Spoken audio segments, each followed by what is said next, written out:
Good evening viewers, doctor Kundan Kumar once again, Nirmal Kaya physiotherapy rehabilitation centre Patna. Viewers, आज हम discuss करेंगे groin injury के बारे में कि ग्रॉइन इंजरी एक बहुत ही स्पोर्ट्स में बात करें तो एक बहुत ही कॉमनेस्ट इंजरी है और काफ़ी ज़्यादा इसके आपको स्पोर्ट्स में आपको दिखेंगे। हमारे पास ये दो पेशेंट हैं, हम इनका भी फीडबैक लेंगे, लेकिन दोनों ही ग्रॉइन की इंजरी है, दोनों प्रोफेशनल प्लेयर हैं। कि तो ग्रॉइन एक्चुअली मैं थोड़ा सा जस्ट बताऊँ कि ग्रॉइन इंजरी जो भी ऐसे मेडिकल पैरामेडिकल के बच्चे हैं वो जानते होंगे। Groin this is the adductor part होता है, this is the adductor part, और ये हमारे एब्डोमिनल मसल देख रहे होंगे। यहाँ एब्डोमिनल मसल जो होते हैं, यहाँ करके ये फिश होता है और एडक्टर पार्ट और ये थाई है, ये तीनों मिलकर जो है जो ट्रायंगल बनता है, यहाँ पे ये इसको हम लोग ग्रॉइन एरिया बोलते हैं। और ये ग्रॉइन एरिया में 5 मेन मसल्स होते हैं, जिसमें कि एडक्टर लॉन्गस होता है, एडक्टर ब्रीविस होता है, मैग्नस होता है और ग्रेसिलिस एंड पेक्टिनियस होता है। ये मसल्स मिला करके उसको हम लोग किसको बोलते हैं, ग्रॉइन एरिया बोलते हैं।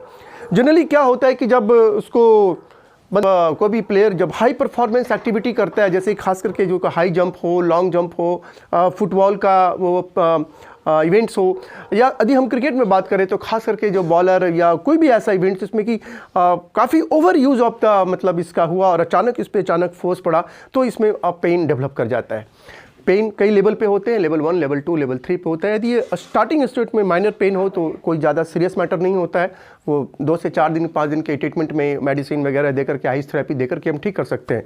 मगर ये लेवल 2 और लेवल 3 का जब इंजरी हो जाता है तो एक बहुत सीरियस चैलेंज हो जाता है, और कभी कभी तो 1.5 से 2 महीना, 2.5 महीने का टाइम लग जाता है इसको ठीक करने में।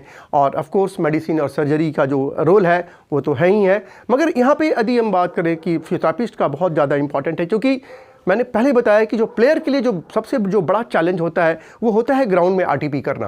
क्योंकि हम तो ठीक कर देते हैं, मगर पेशेंट या प्लेयर्स बात करें ठीक, नो कोई इशू नहीं होता है, मगर चूंकि प्लेयर को फिर से ग्राउंड जहाँ पे जाना होता है, वो एक प्रोफेशनल प्लेयर होता है, वहाँ पे फिर से वो हायर एंड्योरेंस चाहिए होती है। तो यहाँ पे रिहैब ट्रेनिंग की बहुत ज़्यादा ही आवश्यकता होती है। यदि आप रिहैब ट्रेनिंग नहीं ले सकते हैं तो आप आरटीपी नहीं कर सकते हैं ग्राउंड में, पहले की तरह परफॉर्मेंस आप नहीं दे सकते हैं। तो इसमें मैंने बताया कि मसल्स कभी कभी एक्यूट में माइनर स्ट्रेन होता है, कभी मेजर होता है, और कभी कभी ये टीयर हो जाता है। और जब मसल ये टीयर होता है तो इसे ग्रेट चैलेंज हम कैसे आप देखेंगे तो बहुत सिंपल होता है। चूँकि एडक्टर पार्ट होता है, ये एडक्टर का काम होता है पैर को अंदर की ओर करना। तो जब भी यहाँ पे कोई इंजरी होती है, कोई ट्रॉमा होता है, तो प्लेयर को पैर को अंदर करने में, पैर को लिफ्टिंग करने में, चलने में काफ़ी ज़्यादा दिक्कत होता है। और यदि कोई प्रोफेशनल है, कोई बॉलर है, कोई फुटबॉलर है, तो वो उसकी कल्पना ही नहीं कर सकता है, क्योंकि जब वो चल ही नहीं सकता है तो वो how can he play and all this things. तो हम ट्रीटमेंट प्लान में आप देख रहे होंगे, हम दोनों को हम अभी इन लोग को जो ट्रीटमेंट दे रहे हैं, अभी हम सबसे पहले इनको हॉट पैक थेरेपी दे रहे हैं। आपने देख रहा होगा ये हॉट पैक है, इसके अंदर में पहले भी दिखाया था कि हमारे पास ये हमने ऐसे हॉट पैक लगाया हुआ है। This is the hot pack है, इसको हमने गर्म करके टॉप में रिपेल करके इसको दे रहे हैं। और दोनों पेशेंट को चूँकि ग्रॉइन का पेन का है, तो यहाँ भी इनको भी ग्रॉइन का इंजरी है, ये इनको भी मैंने ये हॉट पैक दिया हुआ है। चूँकि हॉट पैक देने से क्या होता है कि एक डीप हीट थेरेपी है, जो इसका हीट है वो ग्रेजुअली धीरे धीरे जाता है, और जो भी अंदर का जो इन्फ्लेमेशन है, जो स्वेलिंग आ गया है पहला, वो इससे सबसाइड हो जाता है, मसल सॉफ्ट हो जाता है। उसके बाद यदि हम कोई भी जो भी इलेक्ट्रोथेरेपी दें, आईएफटी दें, लेजर दें, whatever it is requirement as per requirement of the patient, हम उसको फॉलोअप करेंगे। एंड जब एक बार पेन सबसाइड हो जाता है, फिर हम इस पर रिहैब ट्रेनिंग करेंगे, अलग अलग पोजिशनिंग में लेट करके, साइड लाइन करके, कि जो मसल्स टीयर हो गए हैं, जो मसल्स फट गए हैं, उसमें 5 मसल में से कोई 2 मसल, कौन सा मसल फट गया उसको आपको देखना होगा कि विच मसल है मोर इफेक्टेड, कि ग्रेसिलिस हो गया है, लॉन्गस हो गया है, मैग्नस हो गया है, वो आप देखें 2 मसल हो गया है, 3 मसल हो गया है, वो आप अपने एक्सपीरियंस से, उसकी पेशेंट के लिम्पिंग से, मूवमेंट से आपको मालूम चल जाएगा, और फिर आप ट्रीटमेंट का प्लान बने, उसका रिहैब ट्रेनिंग पे आप जाएँ। आप स्टार्टिंग में रिहैब ट्रेनिंग पर नहीं जाए, क्योंकि स्टार्टिंग में यदि आप रिहैब ट्रेनिंग जाते हैं तो पेन मैनेज नहीं होगा, और पेन को सबसे पहले मैनेज करना होता है, आप अपने अनुभव के हिसाब से कर सकते हैं।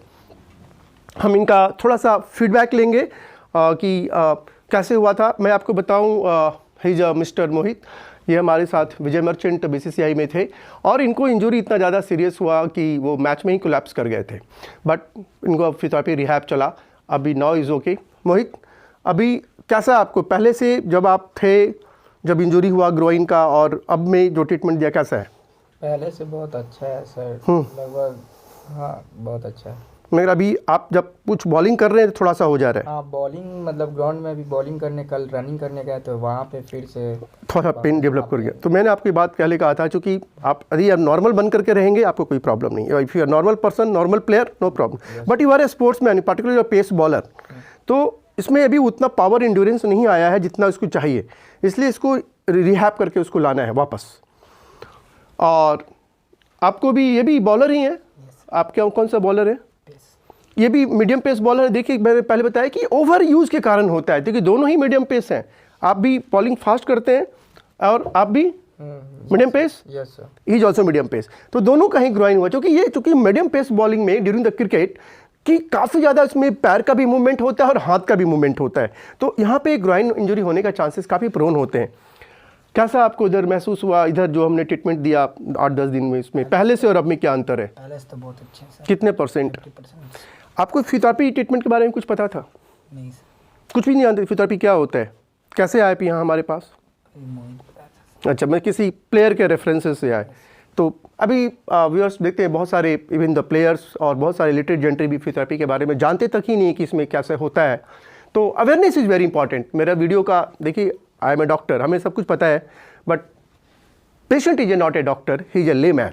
तो of course medicine and surgery is there, is option is there, आप जा सकते हैं। मगर फिजियोथेरेपी एक ऐसी चिकित्सा है, एक ऐसा ट्रीटमेंट प्लान है जो कि खास करके यदि स्पोर्ट्स में बात करें तो इसका बहुत बड़ा रोल है।